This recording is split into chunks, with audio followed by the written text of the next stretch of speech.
আসসালামু আলাইকুম। আমার পাঠঘরের নতুন একটি সেশনে আপনাদের স্বাগতম। বরাবরের মতোই আপনাদের সাথে আছি আমি ওসমান, এবং আমাদের সাথে আছেন আমাদের নতুন আরেকজন অতিথি জনাব রিয়াজুল ইসলাম লিটু স্যার। লিটু স্যার, আমাদের স্টুডিওতে আপনাকে স্বাগতম। ধন্যবাদ উসমান স্যার। আচ্ছা, তো লিটু স্যারের একটা পরিচয় আমি একটু দিয়ে রাখি, যে আমি কোনো একটা ভিডিওতে বলেছিলাম যে চাকরির প্রস্তুতিটা আমাদের কাছে সংগ্রামের মতো ছিল। তো যখন চাকরির জন্য প্রস্তুতি নিয়েছিলাম তখন আমি এবং লিটু স্যার, আমরা তো ভাইই বলি, লিটু ভাই, একসাথেই আমরা প্রিপারেশন নিয়েছিলাম সে 35তম বিসিএস থেকে। তো 36তম বিসিএস আমার, এরপরে আমি আর বিসিএস দিতে পারিনি, তো লিটু ভাই এরপরে চালিয়ে গিয়েছেন, একা সংগ্রাম করে গিয়েছেন। তো যাই হোক, তো আমরা আজকে যেই আলোচনাটা করব সেটা হচ্ছে যে ধ্বনির পরিবর্তন নিয়ে, এবং আমরা যেটা বলেছিলাম যে 2 মার্ক নিশ্চিত। তো আমরা শুধু এইটুকুতেই থেমে থাকবো না, কারণ ধ্বনির পরিবর্তন এমন একটা বিষয়, পৃথিবীর যে কোনো জীবিত ভাষা বা লাইভ ল্যাঙ্গুয়েজে ধ্বনির পরিবর্তনটা থাকবে। যাই হোক লিটু স্যার, আমি অনুরোধ করব যে যেটা আমরা বলতেছিলাম যে ধ্বনির পরিবর্তনের মতো এরকম একটা কঠিন বিষয় বা এরকম একটা রসকসীন বিষয়, আপনাদের কাছে অনুরোধ থাকবে আমাদের যারা দর্শক আছেন এবং আমাদের যারা সাবস্ক্রাইব আছেন তাদের জন্য আপনি যতটুকু সম্ভব সহজ করে দেবেন। তো প্রিয় দর্শক যারা আছেন, আমি এখন বিদায় নেব আপনাদের এই ক্লাসটা। আপনাদের সবার প্রিয় লিটু স্যার চালিয়ে যাবেন। তো সবাইকে ধন্যবাদ। ধ্বনি পরিবর্তন বাংলা ব্যাকরণের একটি অন্যতম কঠিন বিষয় হচ্ছে ধ্বনি পরিবর্তন। আমরা শিক্ষার্থী বন্ধুরা, আমরা যখন ধ্বনি পরিবর্তন মুখস্থ করে যাই, পরীক্ষার হলে তার আমরা ঘুলিয়ে ফেলি, দ্বিধাদ্বন্দ্বে পড়ে যাই, যখন অ্যান্সার একটার সাথে একটা ইন্টার রিলেটেড হয়ে যায়। তো আজকে যদি এই ক্লাসটি আপনারা মনোযোগ সহকারে দেখেন, তাহলে আপনাদের এই ভুল হওয়ার একেবারে 99% আপনাদের ভুল হওয়ার প্রবণতা কমে যাবে। তা আসুন আমরা ধ্বনি পরিবর্তন নিয়ে আলাপ আলোচনায় চলে যাই। ধ্বনি পরিবর্তন, ধ্বনি পরিবর্তন কাকে বলে? দ্রুত উচ্চারণ কিংবা উচ্চারণ সহজীকরণ করার জন্য শব্দের আদিতে, মাঝে কিংবা শেষে ধ্বনির আগমন, পরিবর্তন কিংবা লোপ হলে তাকে বলা হয় ধ্বনি পরিবর্তন। ধ্বনি পরিবর্তন মূলত ভাষার পরিবর্তন। ধ্বনি পরিবর্তন অর্থের কোনো পরিবর্তন ঘটায় না। তো ধ্বনি পরিবর্তন আমাদের 2 ধরনের হতে পারে। এক, ব্যঞ্জন ধ্বনির পরিবর্তন, স্বরধ্বনির পরিবর্তন। তা আসুন আমরা দেখি স্বরধ্বনির পরিবর্তনের ভিতর কি কি থাকতে পারে। স্বরধ্বনির পরিবর্তন, যে স্বরধ্বনির পরিবর্তন কি কি হতে পারে? এক, স্বরাগম ঘটতে পারে, স্বরাগম হতে পারে। 2 নম্বরে আমাদের অপিনিহিতি হতে পারে, অপিনিহিতি।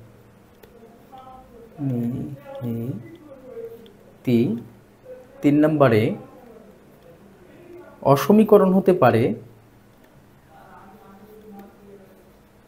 করণ। 4 নম্বরে স্বরসঙ্গতি হতে পারে, স্বরসঙ্গতি।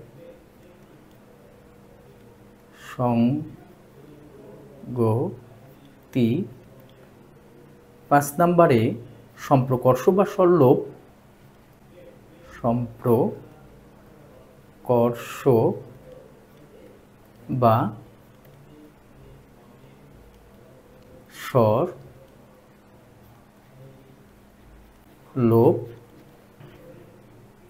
6 নম্বরে অভিশ্রুতি হতে পারে, অভিশ্রুতি।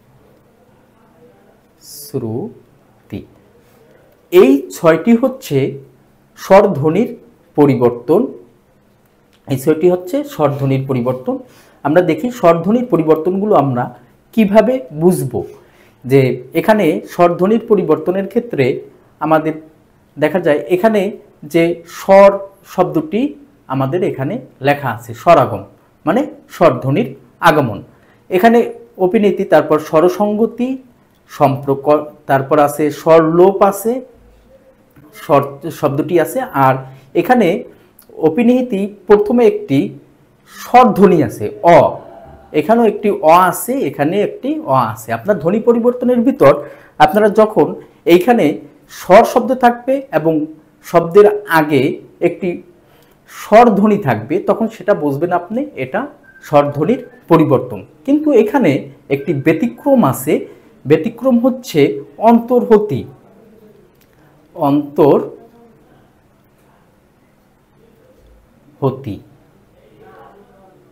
অন্তর্হতি এটি একটি ব্যতিক্রম। এখানে দেখেন প্রথমে অ আছে, অ থাকার পরও এটি হচ্ছে ব্যঞ্জন ধ্বনির পরিবর্তন, এটি স্বরধ্বনির পরিবর্তন নয়। তাই এখানে স্বরধ্বনির পরিবর্তন আমরা পাচ্ছি স্বরাগম, অপিনিহিতি, অসমীকরণ, স্বরসঙ্গতি, সম্প্রকর্ষ বা স্বরল এবং অভিশ্রুতি। তা এখন আমরা দেখি যে স্বরাগম হচ্ছে যে দ্রুত উচ্চারণের সময় যদি স্বরের আদিতে, অন্ত বা মাঝে যদি কোনো স্বরের আগমন ঘটে তাকে বলা হয়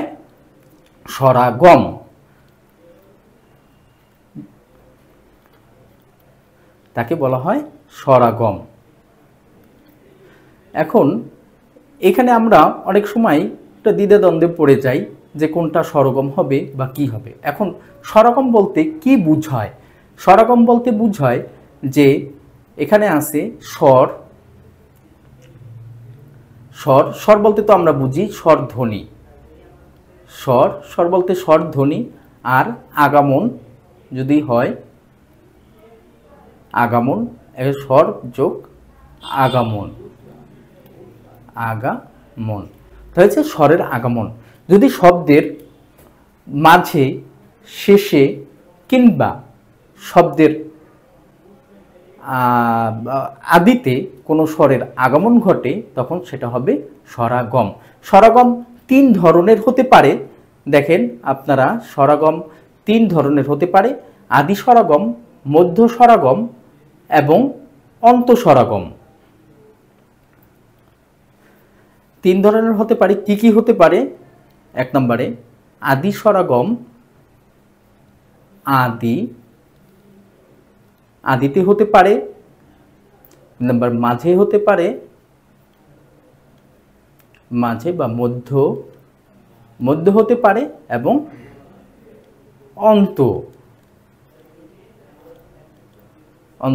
অন্তে হতে পারে। তো স্বরাগম 3 ধরনের আমরা পাই: আদি স্বরাগম, মধ্য স্বরাগম এবং অন্ত স্বরাগম।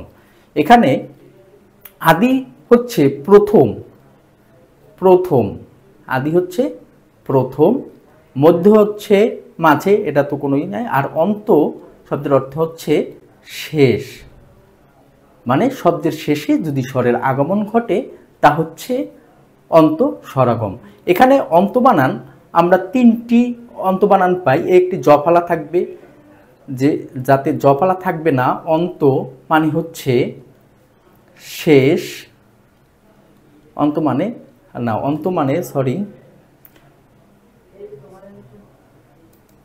মানে হচ্ছে মৃত্যু, জফলা থাকবে না যেটা, সেটা হচ্ছে মৃত্যু। আর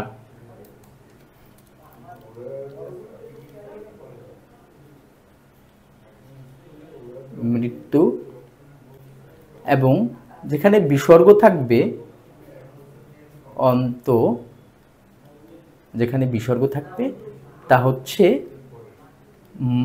মধ্য বা মাঝে, যেমন অন্তকরণে মানে অন্তের মাঝে। তো এখানে অন্ত একটা জফলা থাকবে মানে শেষে। তো এখন আমরা স্বরাগম 3 ধরনের স্বরাগম পেলাম: আদি স্বরাগম, মধ্য স্বরাগম এবং অন্ত স্বরাগম। আসেন আমরা এখন দেখি যে আদি স্বরাগম কিভাবে ঘটে আমাদের। আদি স্বরাগম উচ্চারণের সুবিধার্থে যখন শব্দের প্রথমে একটি স্বরের আগমন ঘটে তখন তাকে আদি স্বরাগম বলা হয়।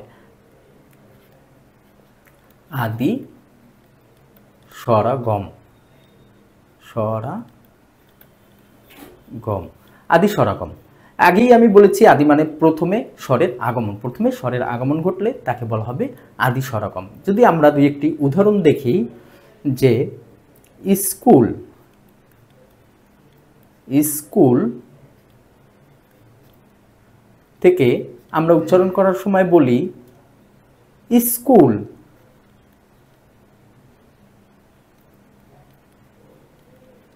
স্কুল। এখন এখানে দেখেন শব্দের প্রথমে একটি এই স্বরবর্ণের আগমন ঘটেছে। এই স্বরবর্ণের আগমন ঘটার কারণে একে বলা হয় আদি স্বরাগম। তারপর যদি আমরা দেখি আরেকটি উদাহরণে যাই, স্টেশন, স্টেশন আমরা যদি লিখি স্টেশন, স্টেশন, কিন্তু আমরা যখন উচ্চারণ করি, উচ্চারণের সময় আমরা উচ্চারণ করি স্টেশন, স্টেশন, স্টেশন উচ্চারণ করি। তো আদিতে আমরা একটি স্বরবর্ণের আগমন ঘটাই, এটাই হচ্ছে আদি স্বরাগম। এবার এরকমের আরও এক্সাম্পল আছে, যেমন স্থাবল, স্থাবল, স্থাবলরে আমরা বলি আস্তাবল। একটা আস্তাবল নিয়ে আসি, আস্তাবল, যেমন একটা আ নিয়ে আসি, এখানে হচ্ছে আদি স্বরাগম। শব্দের আদিতে আমাদের যদি শব্দের আদিতে যদি কোনো স্বরবর্ণের আগমন ঘটে তখন সেটা হবে আদি স্বরাগম। এখন আসি আমরা মধ্য স্বরাগম। দ্রুত উচ্চারণের সময় কিংবা উচ্চারণ সুবিধার জন্য যখন শব্দের মাঝে কোনো স্বরের আগমন ঘটে তখন তাকে বলা হয় মধ্য স্বরাগম, মধ্য স্বরাগম। আমরা অনেকেই মধ্য স্বরাগম বুঝি, কিন্তু মধ্য স্বরাগমের আরও দুইটি নাম আছে, যেমন বিপ্রকর্ষ কিংবা স্বরভক্তি। স্বরভক্তি, স্বরভক্তি এবং বিপ্রকর্ষ।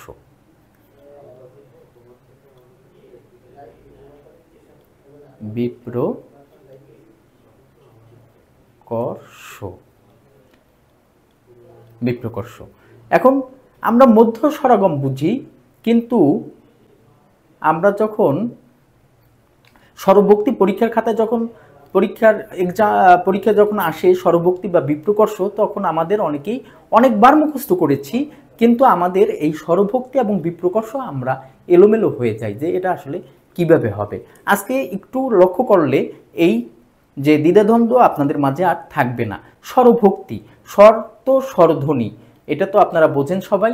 আর ভক্তি শব্দের অর্থ হচ্ছে বিভাজন। ভক্তি শব্দের অর্থ হচ্ছে বিভাজন। এখানে যদি লিখি স্বরভক্তি, স্বরভক্তি, এখানে ভক্তি শব্দের অর্থ হচ্ছে বিভাজন, বিভাজন। আর শর্ত স্বরধ্বনির, স্বরধ্বনির বিভাজন এবং বিপ্রকর্ষ হচ্ছে দূরবর্তী হওয়া, দূরবর্তী, দূরবর্তী, দূরবর্তী।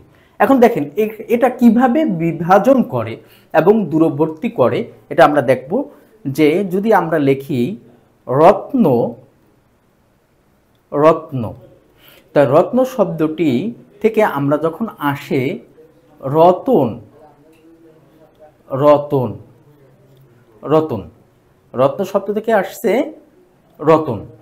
তো এখানে দেখেন যে এই ত এবং ন এটা একসাথে ছিল, একই সাথে ছিল।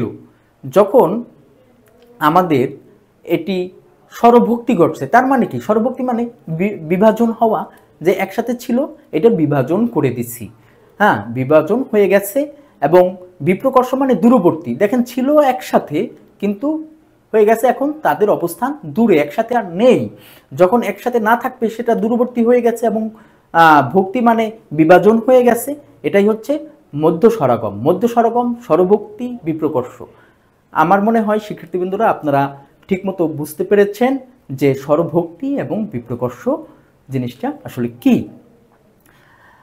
তো মধ্য স্বরগম, এখন দেখেন এখানে মধ্যে এখন আমাদের প্রশ্ন আসতে পারে, এখানে রত্ন থেকে রতন আসছে, তাই এখানে আমাদের স্বরের আগমন ঘটছে কোথায়। এখান থেকে আমি একটু আপনাদের যদি বলে রাখি যে আমাদের যে ব্যঞ্জনধ্বনি আছে, ব্যঞ্জনধ্বনি সব হচ্ছে যৌগিক ব্যঞ্জনধ্বনি। যৌগিক ব্যঞ্জনধ্বনি কি? যাকে বিশ্লেষণ করলে অন্য কোনো স্বর পাওয়া যাবে তাকে যৌগিক ধ্বনি বলা হয়।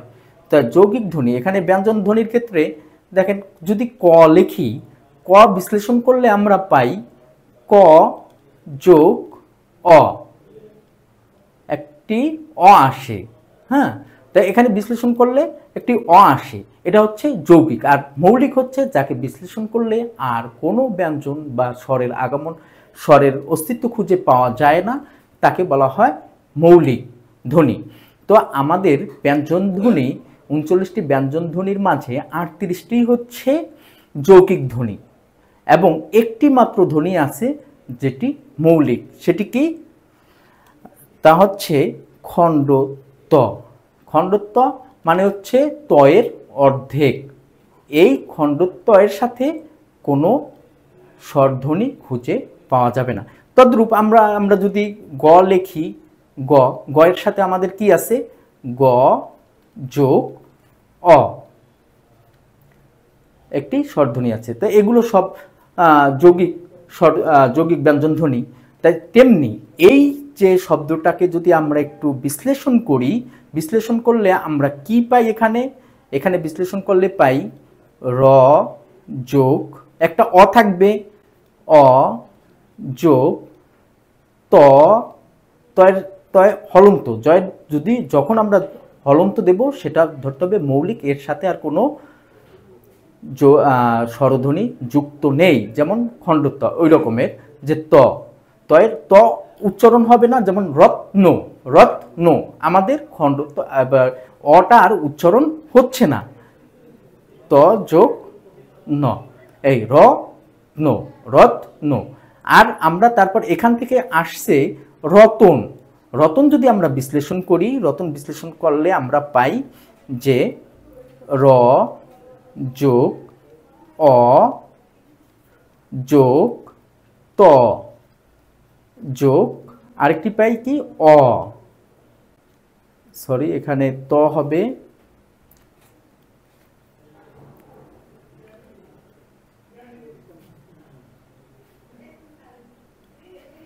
এখানে হবে ত যোগ অ যোগ ন, এখানে রতন। এখানে যে আমাদের এইখানে কোনো অয়ের অস্তিত্ব ছিল না, এখানে একটি অয়ের অস্তিত্ব এসেছে, তাই এখানে একটি অয়ের অস্তিত্ব এসেছে। তো এখন এখানে হচ্ছে আগমন, মানে একটি স্বরের আগমন ঘটেছে। এটা কোথায় ঘটেছে? শব্দের মাঝে ঘটেছে।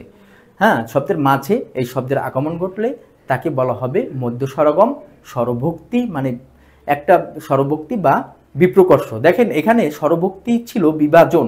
বিভাজনটা কিভাবে হবে? একটা স্বর নিয়ে সে বিভাজন হবে।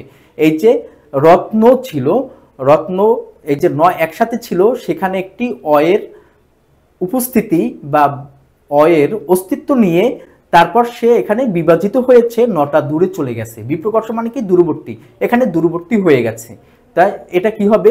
মধ্য স্বরগম, স্বরভক্তি কিংবা বিপ্রকর্ষ। এভাবে আমাদের আরো অনেক এক্সাম্পল আছে, আমরা যদি একটু দেখি।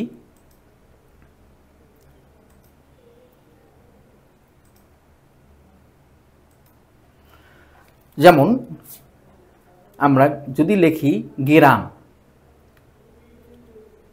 গেরাম, গেরাম, গেরাম থেকে আমরা যদি এরকম লিখি গে রাম, গেরাম, গেরাম থেকে গেরাম। এখন এটি কি?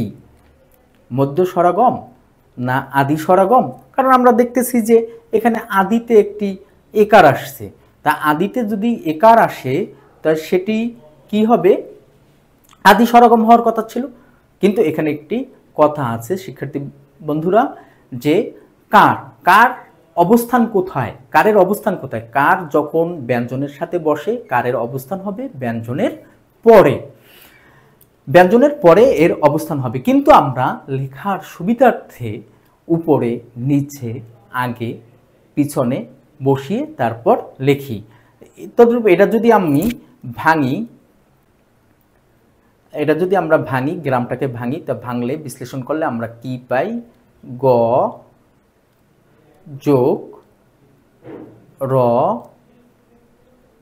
যোগ আ যোগ ম। এই গ্রাম, গ যোগ র যোগ অ যোগ ম, এখানে গ্রাম পাই। হ্যাঁ, এটা ভাঙলে বিশ্লেষণ করলে আমরা এইটা পাই। আর যদি গ্রামকে আমরা এইখানে যদি গ্রামকে বিশ্লেষণ করি তখন এটা হবে কি? গ যোগ এ যোগ র র যোগ আ যোগ ম। এখন এখানে দেখেন যে আমাদের এই যে শব্দে একটি একার এসেছে, এর আগমন ঘটেছে। এটি আমাদের দেখলে মনে হয় যে এটি আদিতে এসেছে, না, এটা আদিতে বা প্রথমে আসে নাই, এটা শব্দের পরে এসেছে, একটা ব্যঞ্জনের পরে এসেছে, এর জন্য এটি মধ্য স্বরগম। এইভাবে মধ্য স্বরগমের অনেক উদাহরণ আছে, এগুলো আপনারা এখন আমাদের শীট আছে, শীট দেখে আপনারা বা যে কোনো একটি বই নিয়ে আপনারা এগুলো প্র্যাকটিস করবেন। যেমন আমরা যদি লিখি লগ্ন, লগ্ন থেকে লগন, লগন। আমরা যদি দেখি নির্জন,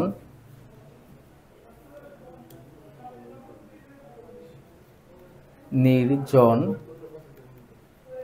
নির্জন থেকে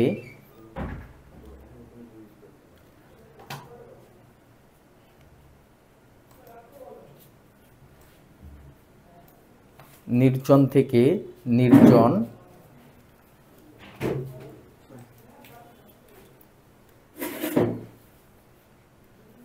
নির্জন, নির্জন, এরকমের অনেক পাবেন। যেমন প্রীতি, প্রীতি থেকে প্রীতি,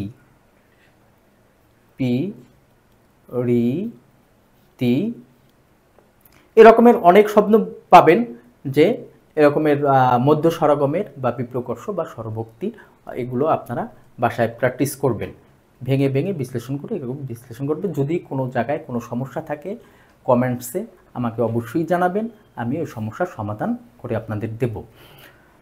তো আমরা এখন আসি অন্তঃস্বরগম। অন্তঃস্বরগম ঠিক তদ্রূপ যে শব্দের শেষে যদি আমাদের স্বরের কোনো আগমন ঘটে তখন সেটা হয় অন্তঃস্বরগম।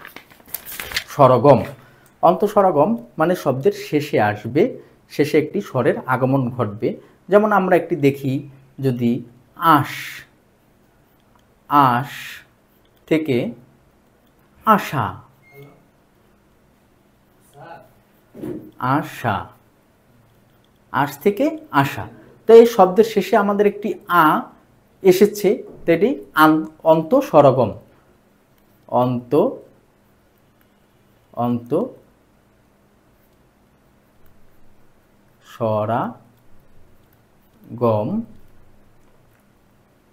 এটি হচ্ছে অন্তঃস্বরগম, মানে শেষে যদি কোনো স্বরের আগমন ঘটে তা হচ্ছে অন্তঃস্বরগম।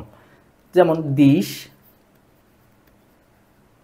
দিশ থেকে যদি আসে দিশা, যে আমি দিশা হারিয়ে ফেলেছি, দিশা, এটি একটি অন্তঃস্বরগমের উদাহরণ।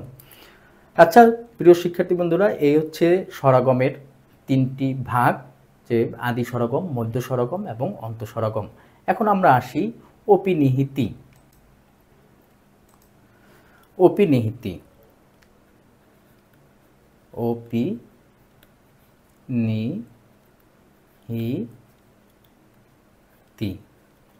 অপিনিহিতি কি? উচ্চারণের সময় পরের ইকার আগে উচ্চারণ করা কিংবা যুক্ত বর্ণের আগে রস্যুকার বা রস্যিকার উচ্চারণ করা হলে সেটি হবে অপিনিহিতি। হ্যাঁ, তো দেখুন আমরা কিভাবে উচ্চারণ করি।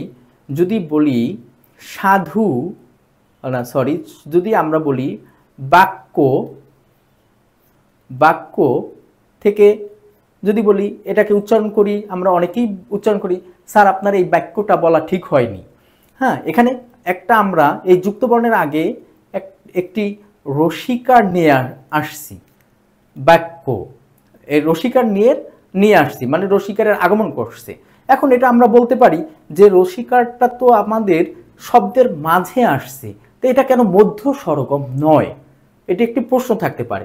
দেখুন শিক্ষার্থী বন্ধুরা, আমরা এখানে যদি সংজ্ঞায় আগেই বলেছি যে মধ্য স্বরগম হচ্ছে মাঝে স্বরের আগমন, আর অপিনিহিতি হচ্ছে যে যুক্ত বর্ণের আগে যদি একটি রস্যিকার বা রস্যুকার উচ্চারণ করি সেটি হচ্ছে অপিনিহিতি। আপনাদের মনে রাখতে হবে, যুক্ত বর্ণের আগে যদি আমরা রস্যিকার বা রস্যুকার উচ্চারণ করি সেটা হবে অপিনিহিতি। আর মধ্য স্বরগম হচ্ছে শব্দের মাঝে যদি স্বরের কোনো আগমন ঘটে। যেমন এরকমের যদি পরের ইকার আগে উচ্চারণ করি, যেমন আজি, আজি যদি এটি উচ্চারণ করি আইজ, আইজ, দেখেন এই রসিকারটা ছিল কি পরের রস্যিকার আগে উচ্চারণ করলে সেটা হবে অপিনিহিতি। এখন বলতে পারেন তাই এটা মধ্য স্বরগম তো হতে পারে না, এখানে মধ্য স্বরগম না, এই কারণে যে এখানে একটা রস্যিকারের অস্তিত্ব ছিল। হ্যাঁ, এটা ছিল, এটা যদি বিশ্লেষণ করি যে আপনারা দেখেন আ যোগ জ যোগ রস্যই, এটা অস্তিত্ব ছিল, মানে পরের ইকার, এটা ছিল কি পরে, ব্যঞ্জনের পরে।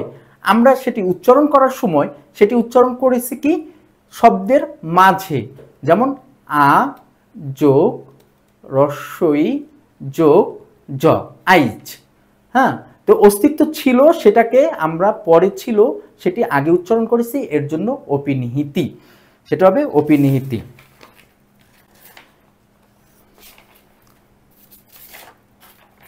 এরকমের আমাদের আরো উদাহরণ আছে যে যদি বলি তুমি আমার কাছে সত্য কথাটা বললা না কেন, যে আমাদের কথাটা ছিল কি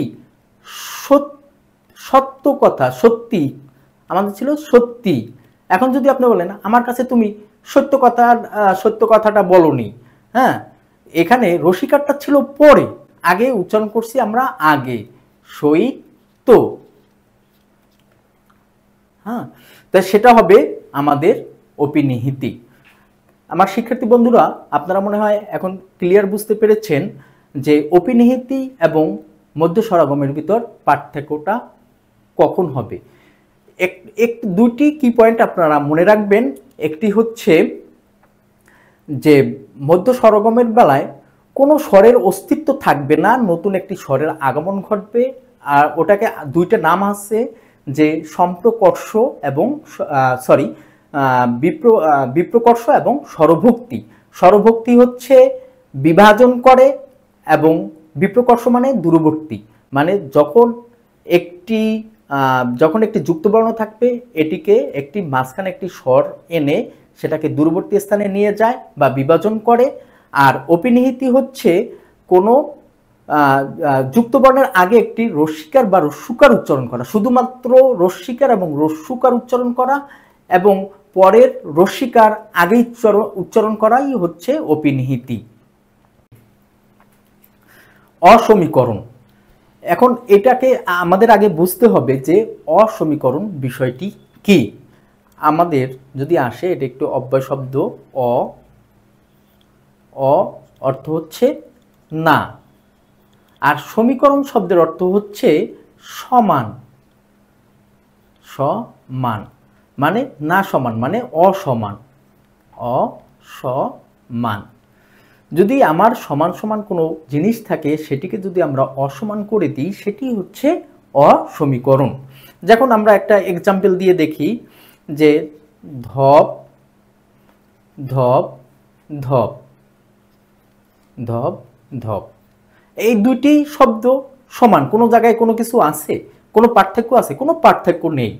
হ্যাঁ, যদি এখানে আমরা এখান থেকে যদি লিখি ধপা ধপ, ধপা ধপ, হ্যাঁ একসাথে লিখতে হবে ধপা ধপ। তখন এখানে এখানে একটু পার্থক্য হয়েছে না, যে আমাদের আগে ছিল ধপ, এখানে একটা আকার আসছে, একটি শব্দে আকার আসছে, তো এটা অসমান হয়ে গেছে। অসমীকরণ মানে কি? অসমান করা। আমাদের যদি সমান সমান থাকে সেটি আমরা অসমান করে দেব। যেমন ধপা ধপ, ধপ ধপ, ধপা ধপ, এখানে একটি আকার যুক্ত হয়েছে। এখন শিক্ষার্থী বন্ধুরা প্রশ্ন করতে পারেন, তো এখানে তো মাঝে একটি স্বরের আগমন ঘটছে, এটা মধ্য স্বরগম নয় কেন?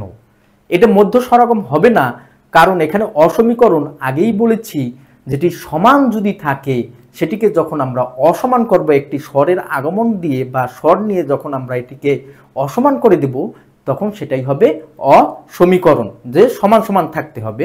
সমান সমান থাকলে সেটা যদি অসমান করি সেটি হচ্ছে অসমীকরণ। যেমন দেখি টপা টপ, টপ টপ, পানি পড়ে টপ টপ, টপ টপ, এটার যদি আমরা লিখি টপা টপ, ঝনঝন, ঝনাঝন, এরকমের একাধিক উদাহরণ আসতে পারে। এখন আপনাদের মনের ভিতরেই অনেক উদাহরণ আসবে এরকমের অসমীকরণ নিয়ে, দেখবেন আপনারা নিজে নিজেই এটা পেরে গেছেন। তারপর আমরা আসি, দেখি জানলা, জানালা, এটা সঠিক উচ্চারণ ছিল জানালা, আমরা উচ্চারণ করলাম কি জানলা, জানলা। প্রিয় শিক্ষার্থী বন্ধুরা, আমরা আগেই বলেছিলাম যে হলন্ত বা হসন্ত চিহ্ন দিলে এই যে আমাদের নয়ের সাথে যে একটা অ আছে, অটা উজ্জ হয়ে যায়। এর জন্য আমি যখন হলন্ত দিলাম তার মানে জান, শুধু নটা উচ্চারণ হবে, অটা উচ্চারণ হবে না।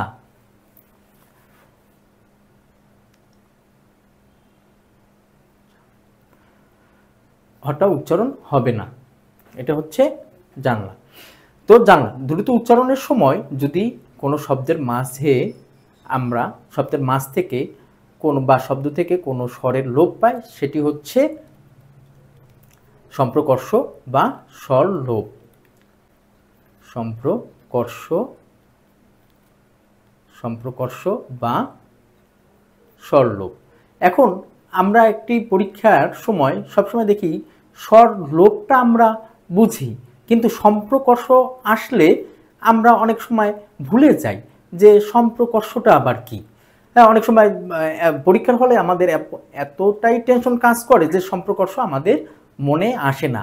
একটু যদি টেকনিক্যালি এটা একটু দেখেন যে সম্প্র মানে কি, সম্প্রসারণ মানে বর্ধিত করা, বর্ধিত করা, এবং কর্ষ মানে হচ্ছে কি বাদ দেওয়া, মানে বর্ধিত করাটাকে সম্প্রসারণ বা বর্ধিত, যদি বর্ধিত এটা বাদ, বর্ধিত করা বাদ। যে আমরা যে জানালা, এটা একটা স্বরটা বর্ধিত স্বর জানালা, আমরা এই বর্ধিত স্বরটাকে বাদ দিয়ে জানলা। সম্প্রকর্ষ মানে হচ্ছে কোনো সম্প্রসারণকে আমরা সংক্ষিপ্তভাবে আনা, তাই হচ্ছে সম্প্রকর্ষ। আমার মনে হয় এখন সবার মনে থাকবে। তাহলে যদি আমরা বলি বসতি, বসতি, এখান থেকে যখন আসে বসতি, বসতি। এখন দেখেন তো এটার ভিতর এই শব্দের ভিতর, এই শব্দের ভিতর পার্থক্য কি? আমি আগেই বিশ্লেষণ করে দেখিয়েছি যে প্রত্যেকটি ব্যঞ্জনধ্বনির সাথে একটি অ থাকে, আমরা যখন অটা বাদ দেব তখন সেটি হলন্ত সহকারে লিখতে হবে, মানে বসতি। এই হচ্ছে আপনাদের সম্প্রকর্ষ বা স্বরলোপ। এখন এই সম্প্রকর্ষ বা স্বরলোপ তিন ধরনের হতে আদি স্বরলোপ। তা আদি স্বরলোপ কি? যখন শব্দের আদি থেকে কোনো স্বরের লোপ হবে তাকে বলা হবে আদি স্বরলোপ। কারণ আমরা একটি এক্সাম্পলে যাই, উদাহরণে যাই, যে আলাবু, আলাবু থেকে লাবু, লাবু, থেকে লাউ। এটি পরীক্ষায় আমাদের সব সময় আসে, আর আমরা এখানে প্রায়শই আমরা এটা ভুল করি। এখন দেখেন আলাবু থেকে লাবু লাউ, আমাদের এই যে আলাবু থেকে লাউ এসেছে, এখানে কিন্তু একটা ধ্বনির বিকৃতি ঘটেছে, যে বটা রস্যু হয়ে গেছে। কিন্তু এটা ধ্বনি বিকৃতি হবে না, এটি স্বরলোপ হবে। দেখেন এখানে প্রথম ঘটেছে কি, প্রথম ছিল আ ছিল, আমাদের একটি স্বর ধ্বনি ছিল, এই স্বর ধ্বনিটি লোপ হয়ে লাবু হয়েছে, তারপর লাউ হয়েছে। আমাদের মূলত কাজ হয়েছে কি, এখানে এই আদি স্বরের লোপ হয়েছে, এর জন্য এটি আদি স্বর লোপ। তারপর আমরা 2 নম্বরে যদি দেখি মধ্য স্বর লোপ, মধ্য স্বর লোপ, মধ্য স্বর লোপ। যেমন দেখি, যদি একটি উদাহরণ দেখি, অগুরু, অগুরু, অগুরু, ঠিক আছে, অগুরু থেকে অগ্রু,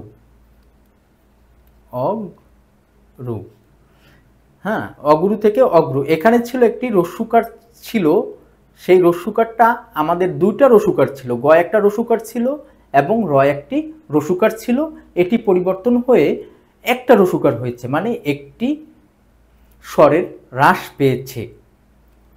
তো একটি হ্রাস পেলে সেটা হবে আদি মধ্য স্বরলোপ। এখন বলতে পারেন যে এখানে মাঝে কই আসছে রসুকার, যে মাঝেরটা লোপ পাইছে কই, এই গয়ের সাথে রসুকার ছিল, এই তো রসুকার আসছে, এই রসুকারটা ছিল রয়ের রসুকার, গয়ের রসুকারটা লোপ পেয়েছে। এটি ঠিক আপনার মধ্য স্বরগমের উল্টোটা হবে। মধ্য স্বরগমে মধ্যে একটি স্বরের আগমন ঘটে, আর এখানে মধ্য একটি স্বরের লোপ ঘটে। আমরা যদি এই অগুরু, এটিকে যদি আমরা এভাবে লিখি, অগুরু থেকে অগুরু,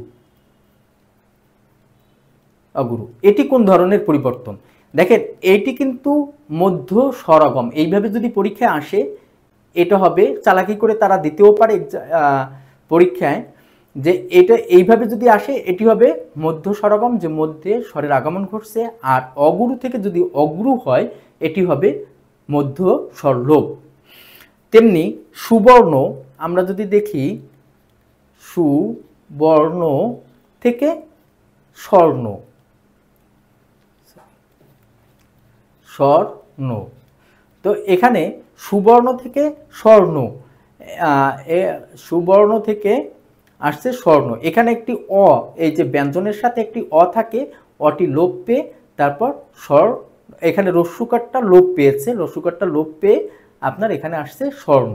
ঠিক এটি যদি আমরা আবার সেরকমের উল্টে লিখি, স্বর্ণ যদি আগে লিখি, স্বর্ণ থেকে যদি লিখি সুবর্ণ, তখন এটি হবে মধ্য স্বরগম।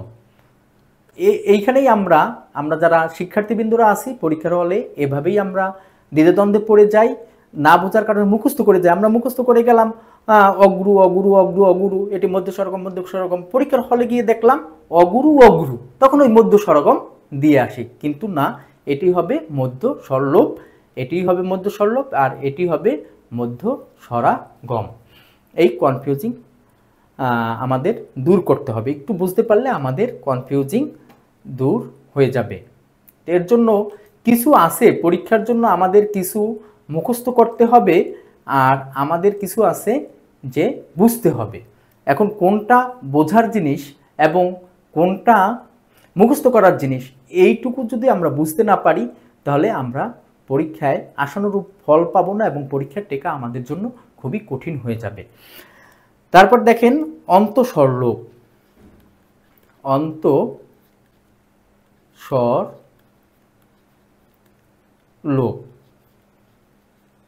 অন্তঃস্বরলোপ, অন্তঃস্বরলোপ মানে কি, যে অন্ত মানে শেষে, শব্দের শেষে যদি কোনো স্বরের লোপ পায় তখন সেটা হবে অন্তঃস্বরলোপ। যেমন আমরা দেখি আশা, আশা থেকে আশ, আশা থেকে আশ। এখন দেখেন এটা হচ্ছে এই যে অন্তে একটা আকার ছিল, আকারটা পরিবর্তন হয়ে আমাদের হয়েছে আশ। এটা পরিবর্তন না, এটি লোপ পেয়েছে, এর জন্য এটি অন্তঃস্বর লোপ, মানে শেষ থেকে স্বরের লোপ পেয়েছে। ঠিক যদি এটি আমি উল্টিয়ে লিখি যে আশ থেকে আশ, আমি পড়ে গেলাম এইটা যে আশ থেকে আশা, আজ থেকে আসা। আমার পরীক্ষার হলে আসছে এই রকমের ঘুরে, আমরা মনে করি কি ওরা মনে হয় কোশ্চেনে ভুল করছে, কোথাও ভুল করছে, আসলে না। এখানে আশ থেকে আশা থেকে আশ, এটি হচ্ছে অন্তঃস্বর লোপ। এবং যদি আশা থেকে আশ থেকে আসা, এর মানে হচ্ছে অন্তঃস্বরাগম, মানে শব্দের শেষে আমাদের স্বরের আগমন ঘটছে। এটি মনে রাখতে হবে। এটি কিন্তু পরীক্ষা যারা কোশ্চেন করে তাদের ভুল না, এই ভুলটা হচ্ছে আমাদের ভুল। হ্যাঁ, তারপর যদি লিখি আজি, আজি, আজি, যদি লিখি আজি, আজ, আজ, এখানে আজি, এখানে একটি শেষে, এটা আমি আগেই ব্যাখ্যা দিয়েছিলাম যে স্বরধ্বনি সবসময় ব্যঞ্জনের পরে বসবে। এখানে আছে আজি, আজ, এখানে শেষের একটি স্বরের লোপ পেয়েছে, এর জন্য অন্তঃস্বরাগম হবে। কিন্তু এটা যদি এই রকমের লিখি আজি থেকে আইজ, আইজ, তো এটা কোন ধরনের পরিবর্তন? তখন আমরা এই যে পরীক্ষা আমরা পড়ে গেলাম বই থেকে বা শীট থেকে, যে কোনো শীট থেকে বা বই থেকে আমরা পড়ে গেলাম আজি, আজি, আজি আজ, আজি আজ, এটি অন্তঃস্বরলোপ, অন্তঃস্বরলোপ। পরীক্ষার হলে গিয়ে দেখি আজি আইজ, এটি হচ্ছে অপিনিহিতি। এটি কি? এটি হচ্ছে অপিনিহিতি,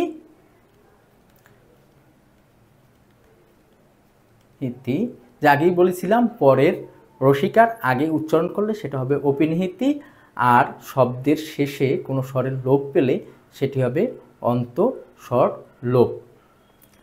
তো প্রিয় শিক্ষার্থীবৃন্দরা, আমাদের মনে হয় ক্লাস অনেক দীর্ঘ হয়ে যাচ্ছে, তো আজকে এই পর্যন্তই থাকুক। আর পরবর্তী যদি ক্লাসের জন্য আপনারা আমাদের চ্যানেলটিকে লাইক, কমেন্টস এবং সাবস্ক্রাইব করে আমাদের সাথে থাকবেন। আর আমাদের এক্সক্লুসিভ শিট করা আছে, উদাহরণ থেকে প্র্যাকটিস করতে পারেন। প্র্যাকটিস করলে আপনাদের এখান থেকে 100%-এর কমনের নিশ্চয়তা আমরা দিচ্ছি, যে কমন থাকবেই। আর এই রকমের যদি একটু বুঝে পড়তে পারেন, আপনার ভুল হওয়ার কোনো সম্ভাবনা থাকবে না। হ্যাঁ, যেমন এই একটি আমি অভিনীতি উদাহরণ কোনটি? আজি, আজি থেকে আইজ, যে পরের রসিকার আগে উচ্চারণ 41তম বিসিএসে আসছে। হ্যাঁ, এই মাত্রই আমি পড়িয়েছি, এবং এই পড়ার মধ্য থেকেই আপনাদের কোশ্চেন আসবে। হ্যাঁ, এরকমের অনেক উদাহরণ আছে যে এটি দুটি সমবর্ণের একটি পরিবর্তনকে কি বলে। হ্যাঁ, না এটা ইসের একটি কোশ্চেন আছে সত্য থেকে সত্য, যে একটি যুক্তবর্ণ আছে, যুক্তবর্ণের আগে রসুকার উচ্চারিত হলে সেটি হবে অপিনিহিত ভুল। এরকমের আমার পড়া থেকে, এখানে ক্লাসের পর থেকে যদি আপনারা এই এমসিকিউ থেকে এটা প্র্যাকটিস করেন, আপনারা কখনোই ভুলবেন না, এবং এখান থেকেই আপনাদের কমন থাকবে ইনশাআল্লাহ। তো প্রিয় শিক্ষার্থী বন্ধুরা, পরবর্তী ক্লাসের জন্য আপনারা লাইক, কমেন্ট এবং সাবস্ক্রাইব করে আমাদের সাথে থাকুন।